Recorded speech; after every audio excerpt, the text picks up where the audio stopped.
Hello and welcome back to Happy Life Blogs. Stockholm से Gothenburg आके 2 दिन यहाँ स्कैंडिक क्राउन में हमने स्टे किया था और 2 दिन अच्छे से घूम घाम के वापस जाने का टाइम हो गया। ये 15 अगस्त की बात है। जब भी आप होटल से चेकआउट करें तो अच्छे से सारे के सारे बेडशीट या फिर जो भी कवर है उसको चेक कर ले। कभी कभी छोटा मोटा चीज़ छूट ही जाता है, इसलिए सारे रूम्स का एक बार चेक करके ही चेकआउट करने के लिए निकले।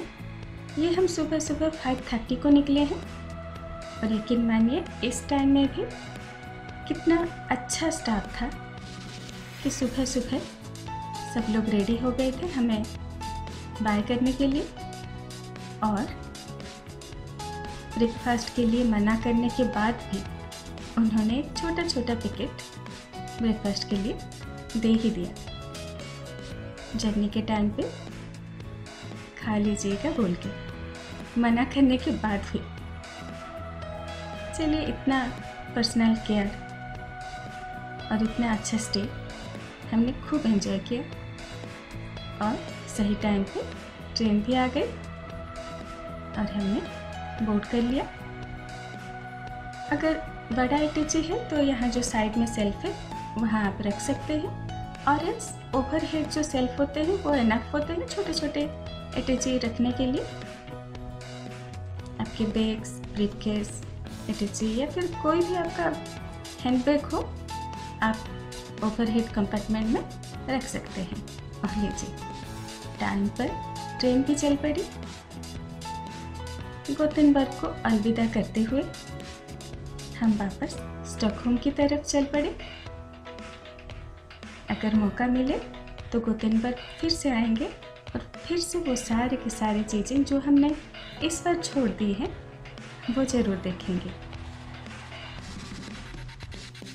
खूबसूरत से कॉटेजेस, सारी झील, वो सारी चीज़ें जो हमने जाते वक्त देखी थी उनको फिर से दूसरी तरफ से देखने का मौका मिला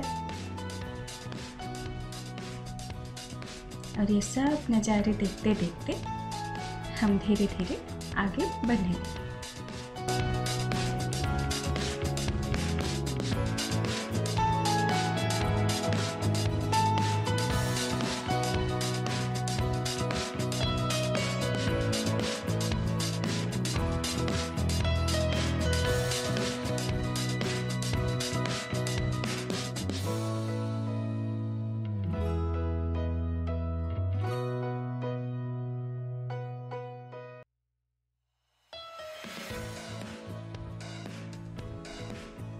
हम जो बिस्ट्रो है या फिर जो पेंट्री कार है वहाँ जाकर थोड़ी देर के लिए बैठकर, वहाँ क्योंकि खाली था टेबल, तो वहाँ जाकर कुछ देर बैठकर ये सब निकालने लगे कि ब्रेकफास्ट में क्या है।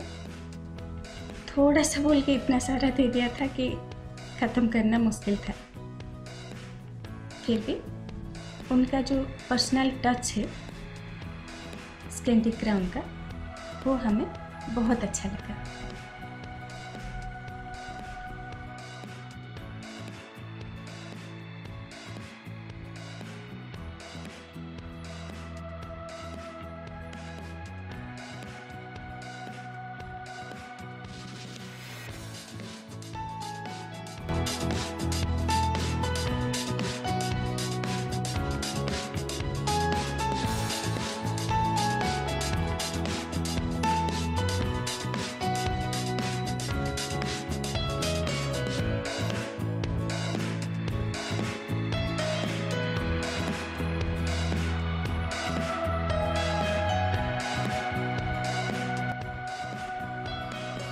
वैसे तो ट्रेन कभी भी लेट नहीं होती, पर अगर कुछ अनएवॉइडेबल प्रॉब्लम आ जाए, जैसे कि ट्रैक में कुछ प्रॉब्लम हो गया था, तो हाई स्पीड ट्रेन को उस ट्रैक पर नहीं जाना चाहिए, इसलिए 1 आवर का डिले हो गया। रूट चेंज करके अलग रास्ते से वापस आने में थोड़ा टाइम लग गया। इसलिए जो टाइम में हमें यहाँ पहुँचना चाहिए उसके 1 घंटे के बाद हम स्टॉकहोम पहुंचे। पर यकीन मानिए वो छोटा सा डिले भी बहुत मज़ेदार था। वहाँ सारे के सारे लोग बाहर निकल के खूब एंजॉय करने लगे और सब लोग इतने घुल मिल के बात कर रहे थे कि पता ही नहीं चला कि ये हम इंडिया से बाहर हैं।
धीरे धीरे हम स्टॉकहोम पहुंचने वाले हैं।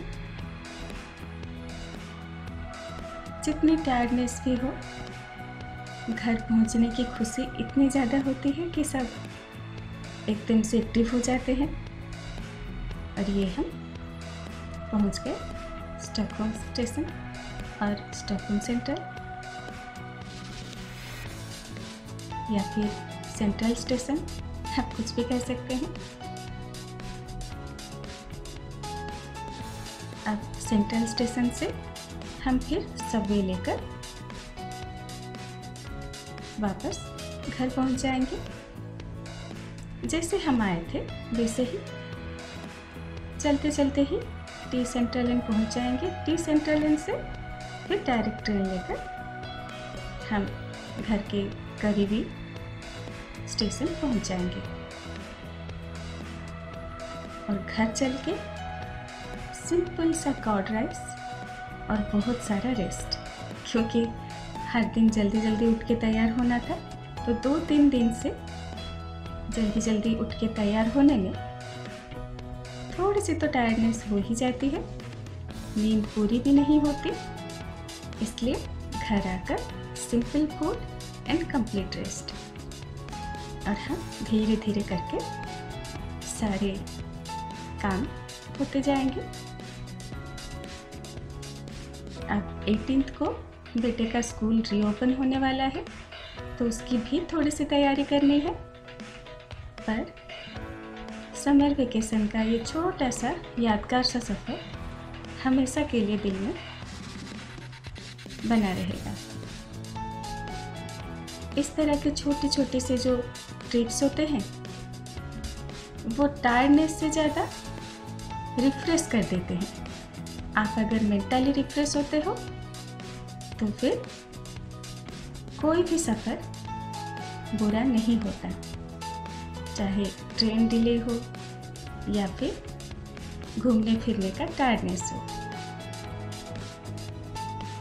Thank you so much for watching Hearty Life Vlogs. Bye bye.